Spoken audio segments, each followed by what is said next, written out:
Hej YouTube-seere, mit navn er Henning Bergqvist. Jeg kan rigtig godt lide at spille Farming Simulation, og jeg vil gerne vise min gård. Jeg har spillet den i noget tid. Jeg har min måde at spille det på, det er, vi kan lige gå ind og se min økonomi som grundlæggende ting, det er jo egentlig det handler om.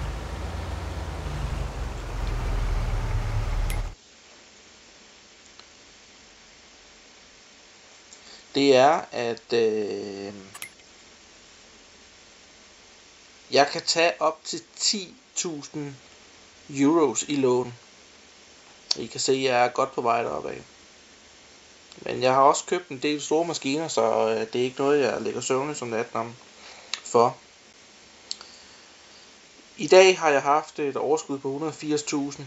Jeg sælger en del kartofler lige for øjeblikket. De bliver bare solgt med det samme som jeg, fordi jeg har ikke mere plads til at deponere dem i siloer. Min silo er fyldt fuldstændig op. Jeg har en beholdning på 308.000 euros.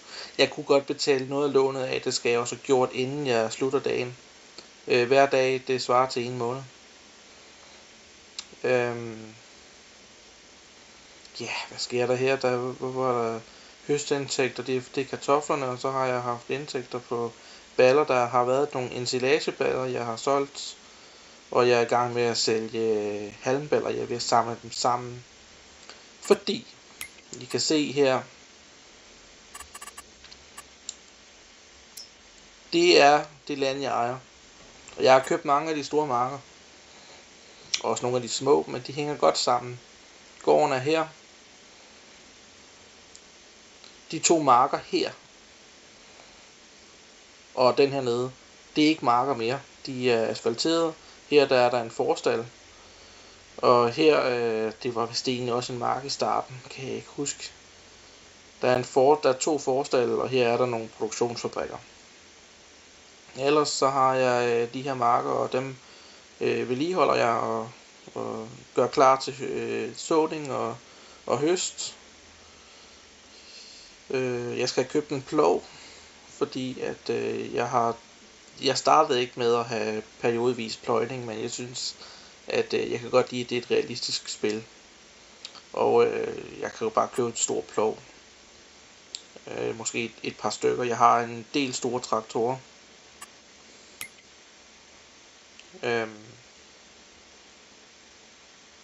Det er måske nemmere at se det herinde, hvad det er for nogle biler, jeg har. Jeg har en lille traktor. Så har jeg 3 store traktorer. En, der har 572 hestekræfter, og den her 325, 305. De kan trække en del, og den her, den kan trække det meste, man vælger at købe. Hvad er der egentlig på tilbud? Interessant. Den her kunne jeg godt tænke mig at købe. Jeg har ikke brug for en gylletank for øjeblikket. Den her, det er kun 7,5 meter i bredden, og I kan se, hvad min tallerken har over her. Det er 12,5 meter bredden, men den skal godt nok også have en del har brug for en del hestekræfter på at blive trukket rundt. Ja, jeg har en stor såmaskine. 300 hestekræfter skal den bruges. Jeg har en stor plantemaskine, fordi jeg vil gerne plante på en gang imellem vil jeg gerne plante bomuld. Såmaskinen, den kan nemlig ikke tage majs. Jeg har også plantet en del majs. Ja, det er sådan lidt vi kan lige gå tilbage til de marker, jeg ejer her. Fordi at jeg lige høstet et del hvede. Her hvede, stor mark hvede. De små marker hvede, den store mark igen. Heroppe hvede. Her der skal jeg på et tidspunkt senere i spillet 2 år høste majs. Majs, 3 marker her med majs. Kartofler er i gang med her, den er høstet. Der er i gang med at høste her 51 og 50. Og en stor mark, 69, den skal høstes, og der kommer rigtig mange kartofler. Og de bliver bare solgt med det samme, selvom det er en dårlig pris. Jeg har ikke mere depotplads. Og jeg er faktisk i tvivl om, hvorvidt man kan deponere kartofler i den silo, jeg har. Ikke her. Her. Hvis der er nogen, der ser det her, så må de gerne skrive, hvis de ved, om man kan deponere kartofler i de siloer. Ellers så ved jeg, at man kan køre ned og deponere det i Kornsilo Vest. Det er jeg ret sikker på. Og så bare have dem liggende der. Men jeg kan godt lide, hvis det er mig selv, der køber det. Eller har det, og har købt siloen, fordi så er det sådan, så er det mest realistisk. Den helt store mark, 68, købte jeg. Hvor der var sået raps, og det har jeg høstet. Og hvor det også, jeg har høstet raps op i nummer 40, det er ikke så særligt store. Jeg har ikke købt dem her, de skal købes på et tidspunkt. Men jeg har det sådan, man kan godt, der er jo det her trick med, at du kan købe en mark, når den er klar til at blive høstet, og så kan du sælge den igen bagefter og have fået udbyttet 100%. Men det bryder jeg mig ikke så meget om. Det har jeg valgt, jeg har gjort det, jeg gjorde det meget i Farming 19, Simulation 19. Men jeg gør det ikke her. Jeg vil gerne have, at det skal være realistisk. Når man køber en mark, så beholder man den. Jeg skal ikke afvise, at man kan blive nødt til at sælge den igen på grund af økonomiske problemer. Men det kan man jo blive nødt til. Her har jeg en græsmark, en lille mark, en stor græsmark.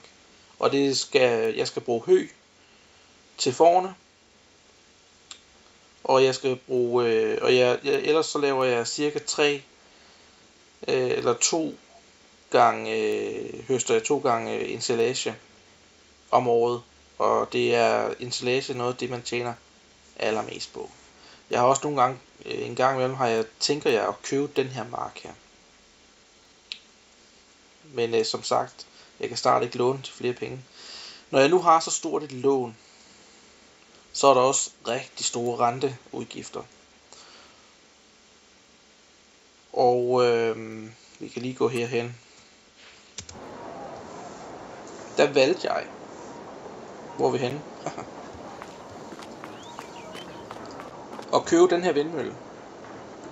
Var det cirka 1,4 millioner den kostede, og den giver, det er ikke altid den dækker renteudgifterne hver måned, men nogle gange gør den det, eller så dækker den rimelig meget af renteudgifterne. For det skal man tænke over. Jeg har placeret et supermarked her. Det er ikke altid jeg bruger det, en gang imellem bruger jeg det. Her har jeg, det er en leaset kartoffelopsamler med skærehoved. Den ville jo koste 600.000 euros, hvis jeg skulle købe den. Jeg har valgt at lease den. Ellers så er det eneste køretøj, jeg har leaset. Alt det andet, det har jeg købt. Her har jeg et spænderi. Det ene spænderi, der ligger uld. Nej, ikke uld. Ja, det gør der i det ene spænderi. Og der trænger til at komme, jeg skal have hentet noget uld og fylde det op med uld, fordi at vi kan lige gå ind og se spænderi. Er det den her? Nej, der ligger bomuld her. Rimelig meget bomuld. Her, der skal uld i. Så det er 2 spænderier, I kan se her. Vi kan lige gå videre hen. Jeg har en stor lastbil, med trækvogn. 1, 2, 3, 4, 5, 6, 7, 14 hjuls. Her har jeg, når jeg får produceret stof, så sender jeg det herover til, der de laver tøj. Her skal vi se, hvad der ligger der ved skrædderen. Der er 6.000 liter stof. Og der kommer mere, som I så, der lå rigtig meget stof derovre. Og tøj, det giver jo rigtig godt. Lad os lige se, hvad tøj giver, hvis jeg kan finde det. Det problem med Farming Simulator 22, det er, at det ikke er i alfabetisk orden. Man kan få 18.000 euros lige for øjeblikket per 1000 liter tøj, kilo tøj. Men man kan få 30.000 i april måned, og det er det, jeg plejer at sælge det. Så sælger jeg det hele. Og det er en af dem, jeg tjener rigtig godt på. Ja. Det der er baseret, min gård den er baseret på, at jeg har rigtig mange små indtægtskilder. Og nogen, der giver rigtig godt ensilage og tøj, det er det, der bærer det op. Og så er alt selvfølgelig afgrøder fra marker, men det er sjovt nok, jeg synes aldrig rigtigt, det giver nok, når jeg høster fra marken af. Jeg har et lille gartneri, det giver lidt salat, det er ikke meget, det er ikke noget, der bærer økonomien, men det hjælper op det hele. En vandvogn. Min majtærsker herover, den har både, der kan I se, der er en del uld her ved de får her, og foran herover, det er også næsten fyldt op. Min majtærsker, den er ret stor. Jeg har simpelthen ikke tålmodighed til små majtærsker. Der er skærebordet til almindelige hvede og andet. Og her har vi til korn og solsikker. Den skal vaskes. Jeg har ikke været for god til at vaske tingene løbende, men det er jeg så begyndt på, når jeg har brugt maskinerne. Jeg har min højtryksrenser her fra Kärcher. Hedevandsrenser. Personen har jeg selv haft en lidt mindre model i det virkelige liv. Jeg solgte den fra, fordi den var alt for tung til at få ind og ud af bilen. Det var jo næsten...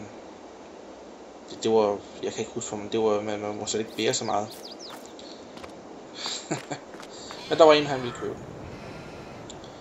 Jeg har maskiner her til græs, til hø. Jeg har lidt hø herovre, og jeg skal have fyldt op hos forne. Jeg har en sprøjtemaskine med en tank til foran, og så her har vi min tredje forstald. Jeg har en gaffeltruck. Ja. Jeg har den, fordi at man skal have den. Nogle gange bruger jeg den, og nogle gange så tager jeg det bare med hånden. Og det er selvfølgelig lidt urealistisk. Men i og med at jeg siger, at jeg har anskaffet mig gaffeltrucken, så ser jeg det igennem fingeren med. Så har jeg en gødningsmaskine herovre. Jeg har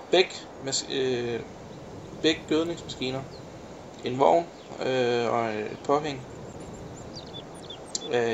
Hvorfor jeg stadigvæk beholder den her, det ved jeg ikke. Det gør jeg bare.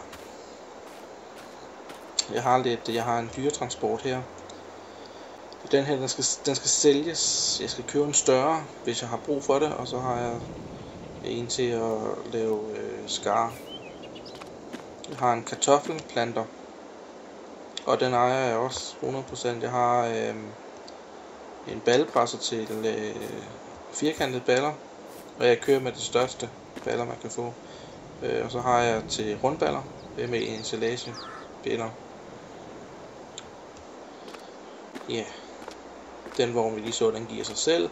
Den her spreder her, den er til kalk.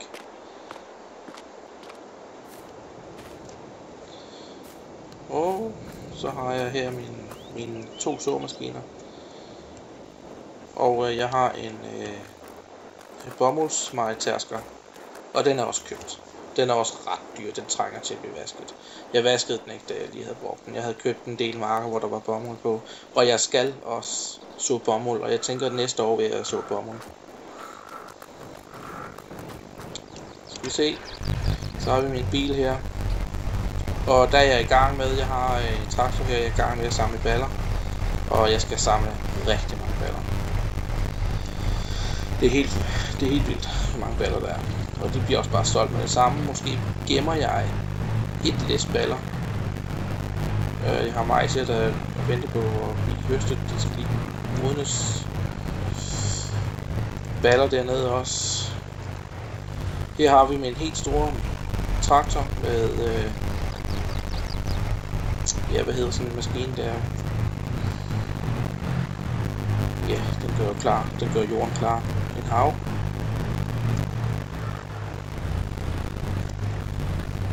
Så vil vi lige køre hen og se, hvad vi har. Fordi jeg har købt en kornmølle og installeret den. Jeg har ikke købt den spillets originale kornmølle. Men det skal lige siges på det her hus her lavet, der er der solceller på, og det er også igen for at få lidt indtægter. Jeg købte en kornmølle, og så fyldte jeg den med hvede, fordi det her, marken her skal snart slås. Jeg har glemt, eller jeg har ikke nået at komme gødning på anden gang, så derfor er udbyttet kun 74%. Men den kan høstes, så jeg tror faktisk ikke, det hjælper at gøde den nu. Men det må jeg lige sørge for at få husket til næste gang. Så har jeg lige installeret et stort hønsehus. Og der er fyldt med hvede i. Og der er selvfølgelig ikke nogen æg endnu. Jo, der er lige kommet lidt æg her, men jeg regner med, at næste måned, så er der rigtig mange æg. Jeg ved ikke, om man skal have haner, for at det bliver æg. Men jeg har købt 5 haner. Det må være nok til 355 høns. Godt, det er meget. Så har jeg en bistad. Det giver lidt honning. Det er også bare noget, der hjælper op på økonomien.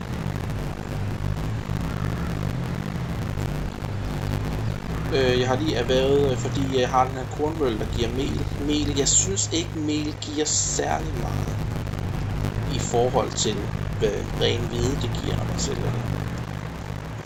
Så derfor har jeg købt bageriet her, for at få brød. Det er ret avanceret og skal til at lave kage. Men man kan se her, altså hvede, når det går højt, så er det 1200 per 1000 liter.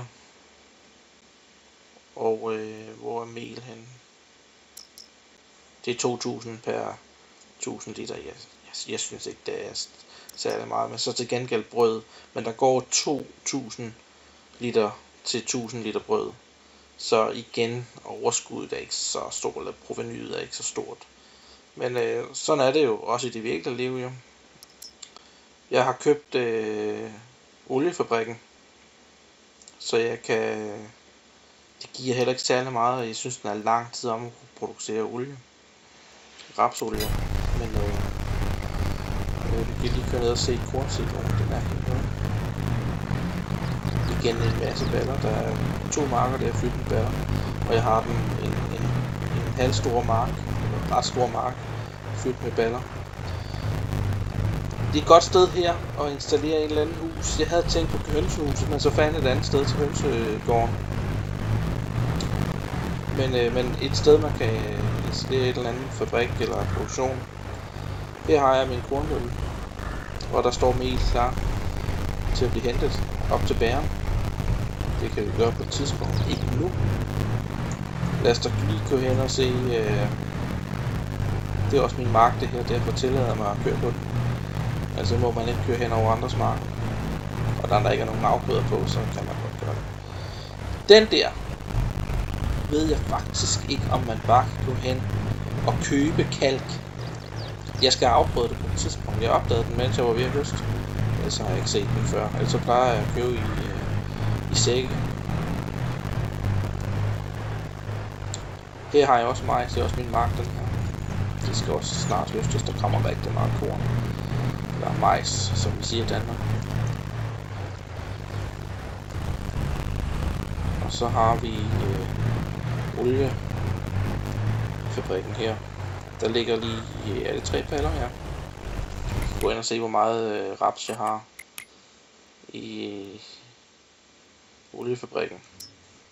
63.000 liter. Og det var sidste år. Det var sidste års høst. Og den producerer ikke særlig meget. Den er ikke særlig hurtig til at producere i forhold til. Jeg synes, der bliver lavet hvede ret hurtigt, eller mel ret hurtigt. Jamen, jeg synes, Farming Simulation, det er et af de fedeste spil, der findes. I og med, at der er så mange elementer i det. Og det er blevet rigtig godt udviklet. Så har jeg lige nogle maskiner stående her.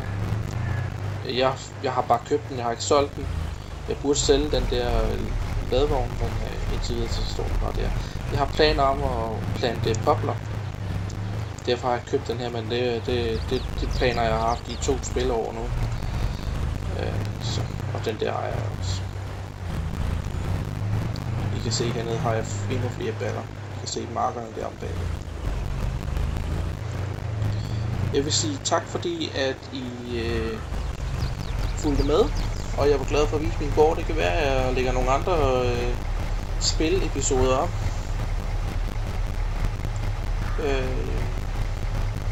I må have en rigtig god dag.